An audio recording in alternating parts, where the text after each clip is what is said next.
একবার কল্পনা করুন তো, পাহাড়ের চূড়ায় ঝুমঘরে বসে আপনি মেঘকে খুব কাছ থেকে দেখছেন।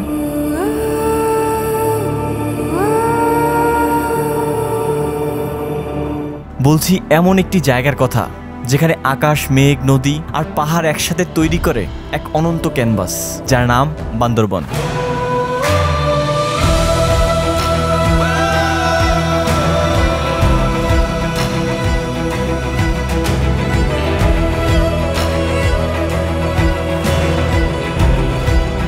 আজকের উদ্দেশ্য আপনাদের একটু অন্যরকম বান্দরবন দেখানোর। শহরের কোলাহল থেকে মুক্তি চাইলে এই জায়গা হতে পারে আপনার জন্য এক নিখুঁত আশ্রয়। স্বপ্ন নয়, বাস্তবেই বান্দরবনে আছে এমন এক জায়গা, এখানে দাঁড়ালে মনে হয় মেঘগুলো যেন মাটিতে নেমে এসেছে।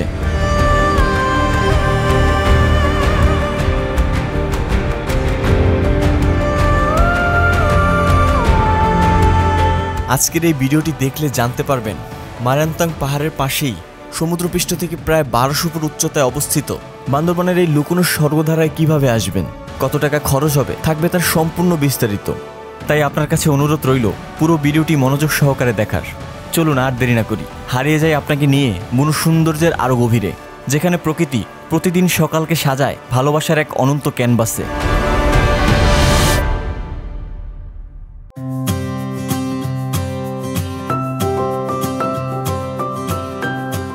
বান্দরবনের এই স্বর্গীয় জায়গায় পৌঁছাতে হলে আমাদের প্রথমে যেতে হবে চকরিয়া বাজার। কক্সবাজারগামী যে কোনো বাসে করেই খুব সহজে পৌঁছানো যায় সেখানে।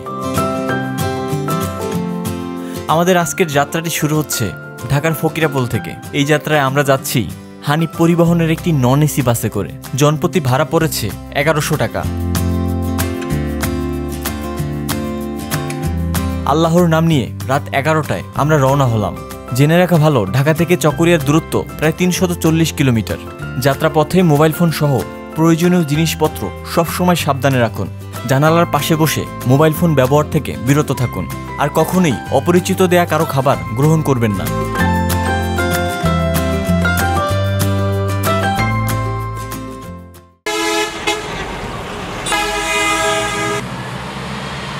আসসালামু আলাইকুম, সবাইকে স্বাগত জানাচ্ছি চকরিয়া বাস স্ট্যান্ড থেকে। আর আপনারা সকলেই জানেন যে আজকে রাতে আমরা একটা বাসে করে এই চকরিয়ার উদ্দেশ্যে রওনা হয়েছিলাম। আলহামদুলিল্লাহ, আল্লাহর অশেষ মেহেরবানিতে আমরা এসে ঠিকঠাক মতো পৌঁছেছি। তো আমরা এখন এখান থেকে একটা র্যান্ডম একটা হোটেল থেকে সকালের নাস্তাটা শেষ করব।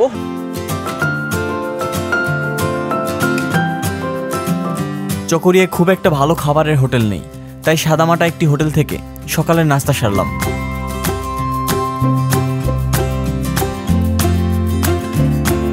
এখন আমাদের গন্তব্য আলীকদম আবাসিকের উদ্দেশ্যে।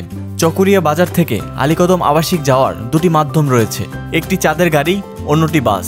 আমরা বেছে নিলাম চাঁদের গাড়ি। ভাড়া পড়ল জনপ্রতি 120 টাকা।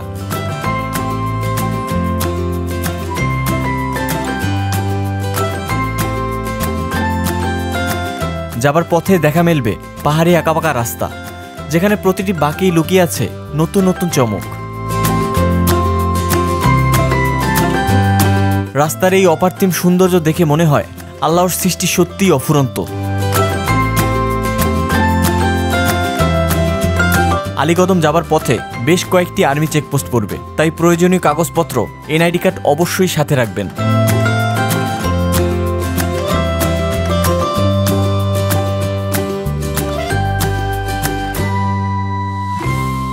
তো ফাইনালি কিন্তু আমরা যেই চাঁদের গাড়িতে করে আসলাম, সেই গাড়িটা কিন্তু আমাদেরকে আবাসিক বাজারে নামিয়ে দিল। মূলত এই জায়গাটার নাম হচ্ছে আবাসিক বাজার।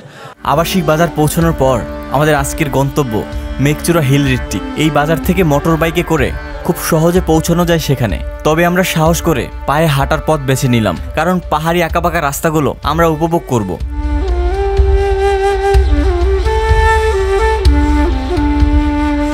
যাবার পথে চোখে পড়ল প্রকৃতির নিখুঁত নিদর্শন, যা দেখলে আপনার মন ছুঁয়ে যাবে। রাস্তা দিয়ে হাঁটছি, এই রাস্তা শুধু উপরের দিকেই যাচ্ছে, কিছুই বুঝে উঠতে পারছিলাম না।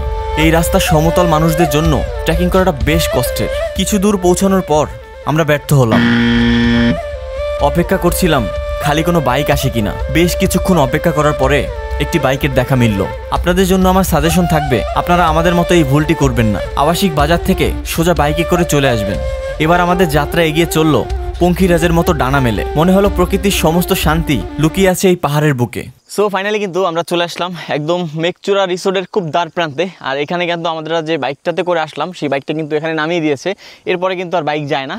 তো এই দেখতে পাচ্ছেন আমার পেছনে দিক যে ভিউটা, এইখানে আমরা মূলত নামবো আর 5 থেকে 7 মিনিট হাঁটলে আমরা মেঘচূড়ার যে মেইন ভিউ পয়েন্টটা সেখানে পৌঁছে যাব। আর এখান থেকে অসম্ভব সুন্দর কিন্তু ভিউ এখান থেকে উপভোগ করা যায় আর কি। দেখতে পাচ্ছেন এরকম আকাশের সুন্দর লেয়ারগুলো এখান থেকে খুব সুন্দরভাবে উপভোগ করা যায়। আর তার সাথে সাথে মাতামুহুরীর যে সৌন্দর্য সেটাও কিন্তু এখান থেকে খুব কাছ থেকে উপভোগ করা যায়। আপনারা এখানে আসলে খুব ভালো লাগবে এবং আমি আশা করি যে আপনারা যদি আসেন এই জায়গাটা আপনারা নিরাশ হবেন না। তো চলুন যাই, আমরা 5 মিনিটের মতো হাঁটলে আমাদের সেই গন্তব্য স্পটে পৌঁছে যাব।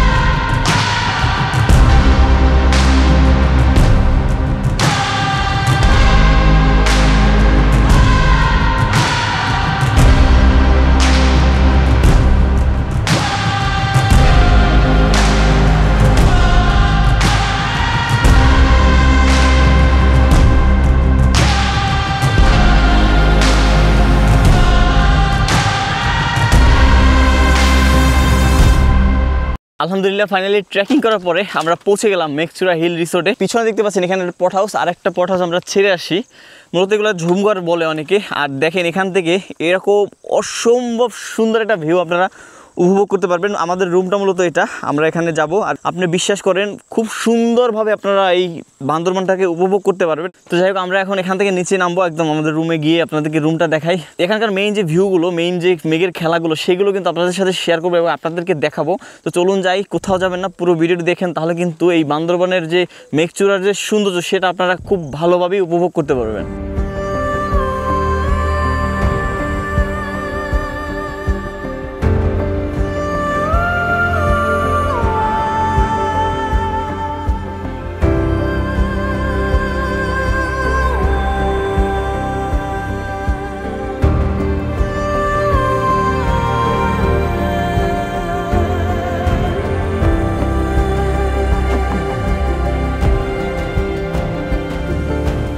আলহামদুলিল্লাহ আল্লাহের অশেষ মেহেরবানিতে আমরা এসে পৌঁছালাম আমাদের যে লাস্ট গন্তব্যস্থান, সেই আমাদের কটেজের উপরে। মানে এটা হচ্ছে মূলত পট হাউস আর কি। আসলে মুগ্ধ হবেন, আমি কিন্তু আমার রুমেও ঢুকি নাই, আমি জাস্ট বসে এরকম গাছের নিচে বসে এই জায়গাটা এনজয় করছি। এখান থেকে আপনি যখন এরকম অসম্ভব সুন্দর ভিউ যখন দেখবেন তখন কিন্তু মানে আপনি সব কিছু দুঃখ কষ্ট একদম ভুলে যাবেন। তো চলুন আজকে যে রুমটাতে আমরা থাকবো সেই রুমটা আপনাদেরকে দেখাই যে সেই রুমটা কেমন। মেঘচূড়ায় মোট 9টি রুম রয়েছে, যার মধ্যে 7টি ঝুমঘর এবং 2টি প্রিমিয়াম কটেজ। প্রতিটি ঝুমঘরেরই রয়েছে ভিন্ন ভিন্ন সৌন্দর্য, কোনোটি পাহাড়ের দিকে মুখ করা, আবার কোনোটি মেঘের দিকে।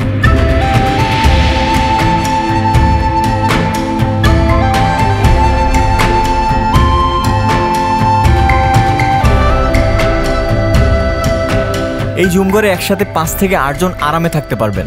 থাকার খরচটাও তুলনামূলক সাশ্রয়ী। 3 বেলা খাবার সহ একটি ঝুমঘরের জনপ্রতি খরচ পড়বে মাত্র 1200 টাকা।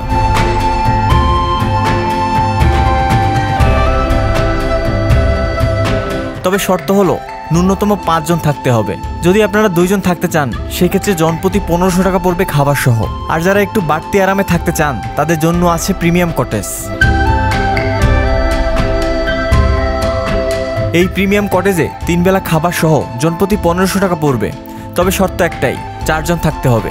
যদি 2 জন হন সেক্ষেত্রে ভাড়া বেড়ে দাঁড়াবে জনপ্রতি 2000 টাকায়। প্রিমিয়াম কটেজে পা রাখলেই মনে হবে আপনি যেন প্রকৃতির কোলে এক অন্য জগতে দাঁড়িয়েছেন। সামনেই দিগন্ত জুড়া সবুজ পাহাড় যেন ঢেউয়ের মতো একটার পর একটা উঠে গিয়েছে আকাশের বুক চিরে।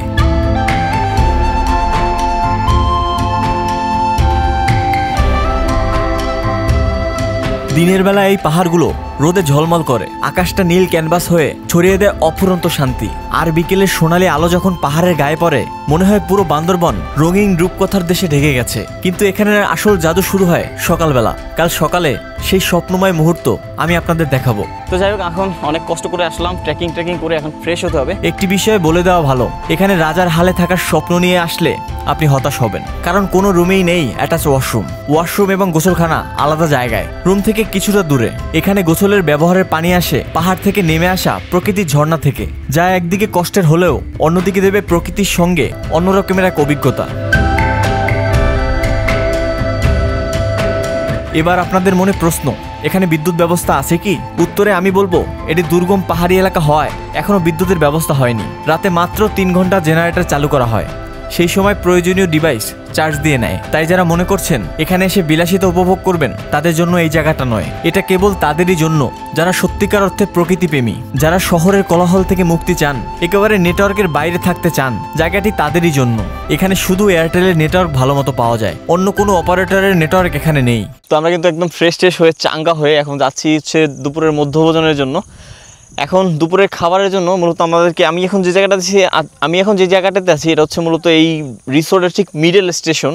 এখান থেকে আমাদেরকে যেতে হবে এই জায়গাটা। এখান থেকে হচ্ছে ওদের রিসিপশন এবং যে রেস্টুরেন্টটা সেটা এখানে, আর এই পাশে চারপাশে কিন্তু হচ্ছে অনেক রকমের কটেজ রয়েছে। তো আমরা কিন্তু দুপুরে লাঞ্চটা করার জন্য এই রেস্টুরেন্ট থেকে খাবারটা আসলে নিয়ে আসলাম। আমরা এখান থেকে মূলত এখানে এই মাচাঙে আসলাম, এখানে একটা ওদের মাচাং আছে। তো আমাদের দুপুরে রয়েছে চিকেন, ডাল, আলু ভর্তা এবং লেবু ভাত, আর রাইসটা পরিমাণ মতো আপনারা যে যার মতো লাগে তারা কিন্তু নিয়ে নিতে পারবেন। মাচাঙের উপরে বসে খাবারের অভিজ্ঞতা আপনার ভ্রমণকে দেবে অন্য রকমের এক অনুভূতি।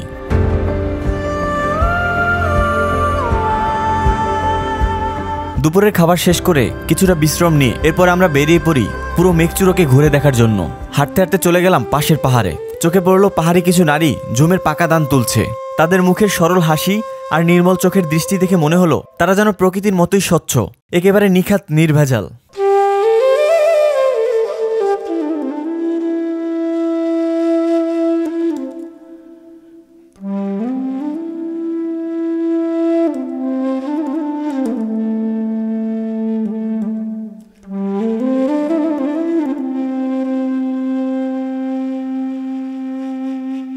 তো আমি এখন আছি আমাদের রিসোর্টের ঠিক পাশেই আর একটা বড় পাহাড়, এবং এখানে কিন্তু অসংখ্য পরিমাণ ঝুম চাষ করা হয়েছে আর কি। পুরো পাহাড়টা জুড়েই একদম হচ্ছে যে ধান এবং ধানের ভিতরে দিয়ে হচ্ছে মিষ্টি কুমড়া আর কি যে গাছগুলো সেগুলো কিন্তু এখানে রোপণ করা হয়েছে, এবং দেখতে কিন্তু খুব ভালো লাগছে। এই পাহাড় থেকে যখন মাতামুহুরী নদী দেখবেন এবং পুরো পাহাড়গুলো দেখবেন তখন কিন্তু খুব সুন্দর লাগবে এবং খুব ভালো লাগবে।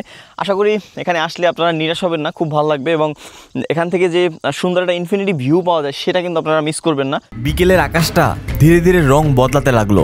মেঘচূড়ায় খোলা মাঠে দাঁড়িয়ে হঠাৎ দেখছি সবাই ফুটবল খেলছে। এই দৃশ্য যেন আমাদের শৈশবের হারিয়ে যাওয়া স্মৃতিগুলো মনে করিয়ে দেয়। আপনি চাইলে এখানে তাদের সঙ্গে খেলা করতে পারেন।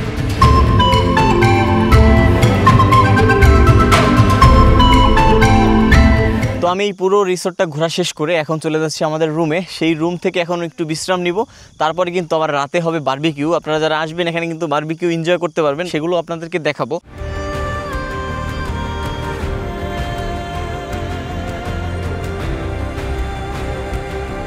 ধীরে ধীরে সন্ধ্যা নেমে আসলো। এখানকার রাতের সৌন্দর্য আলাদা এক মায়া। ডিনারের টেবিলে পরিবেশন করা হলো চিকেন বারবিকিউ আর সাথে 3টি গরম গরম পরোটা। এভাবেই কাটলো আমাদের প্রথম দিনের সমাপ্তি।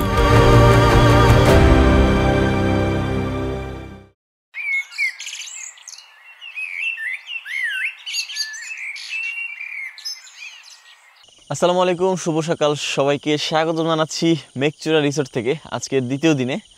আর দেখতে পাচ্ছেন মাশাআল্লাহ পিছনের ভিউটা কিন্তু অসাধারণ লাগছে। মেঘগুলো কিন্তু খুব কাছ থেকে এখান থেকে উপভোগ করা যায়। আপনি যদি এরকম সুন্দর সকাল চান তাহলে কিন্তু আপনাকে এরকম ভ্রমণ করতে হবে এবং এই জায়গায় আসতে হবে। বান্দরবানের সুন্দর সুন্দর জায়গাগুলো ঘুরতে হবে। আশা করি আজকের দিনটাও খুব ভালো যাবে আপনাদেরকে নিয়ে।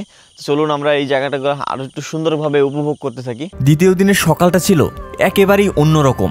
সূর্যের আলো এখনো পুরোপুরি জাগেনি, কিন্তু পাহাড়ের গায়ে মেঘ নেমে এসেছে। রুমের সামনে থেকে হাত বাড়ালেই মনে হচ্ছিল মেঘগুলো ছুঁয়ে ফেলা যাবে। চারদিকে ছিল সাদা তুলোর মতো নরম মেঘের সমুদ্র, যার ফাঁক দিয়ে পাহাড়ের শিকড়গুলো মাথা উঁচু করে দাঁড়িয়ে আছে, যেন মেঘচূড়ায় মেঘ ধরা দিল। এরকম সকালটা দেখা যেন ভাগ্যের ব্যাপার।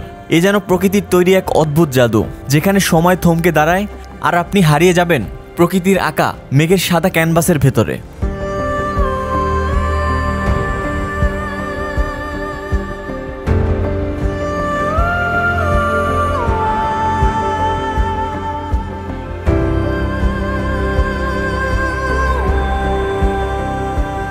তো আমি ঠিক এই মুহূর্তে দাঁড়িয়ে আছি এই মেঘচূড়া রিসোর্টের প্রিমিয়াম যে কটেজটা রয়েছে সেখানে। আর এখান থেকে ভাই বিশ্বাস করুন এত সুন্দরভাবে মেঘকে উপভোগ করা যায়, মেঘকে খুব কাছ থেকে দেখা যায়। প্রকৃতি এতটাই সুন্দর যে আপনি যদি নিজ চোখে না দেখেন তাহলে কিন্তু বিশ্বাস করা মুশকিল। তো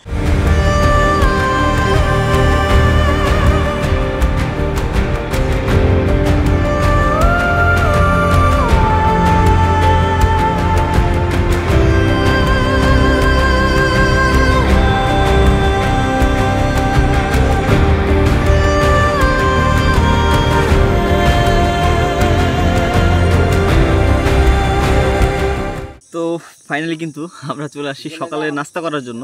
প্রকৃতির সৌন্দর্যের সাথে সাথে যখন এরকম সকালবেলা অসাধারণ একটা খাবার নিয়ে যখন বসবেন, এরকম খিচুড়ি আর ডিম নিয়ে প্রকৃতির মাঝে, এবং এরকম এখানে এই যে মাচাঙে যখন বসবেন আর এখান থেকে বসে যখন এই সৌন্দর্য দেখবেন, তখন মানে মন এমনি ভালো হয়ে যাবে। বিশ্বাস করেন, আমি এখানে বসে জাস্ট মাচাঙে বসে প্রকৃতি দেখছি আর এই খাবারটা উপভোগ করছি।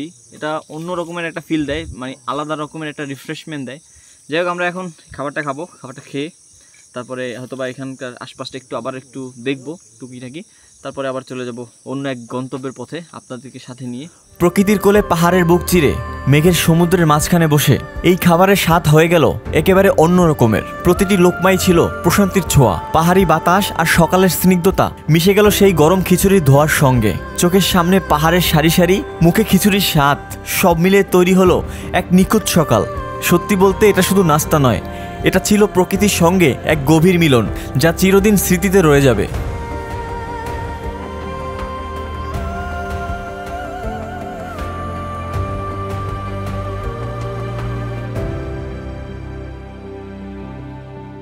আমার পেছনে যে ঝুমঘরটা দেখতে পাচ্ছেন, এই ঝুমঘরটাই মূলত আজকে সারা রাত ছিলাম আমরা, এবং এই মেঘচূড়া রিসোর্টের সৌন্দর্য একটাতে বসেই আমরা উপভোগ করলাম। খুব সুন্দর, আলহামদুলিল্লাহ। আপনারা যারা আসবেন খুবই ভালো লাগবে।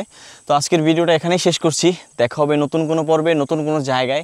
সে পর্যন্ত সবাই ভালো থাকবেন, সুস্থ থাকবেন এবং আমার জন্য দোয়া করবেন, এবং পরবর্তী ভিডিও কোথায় চান সেটি কমেন্ট করে জানাবেন।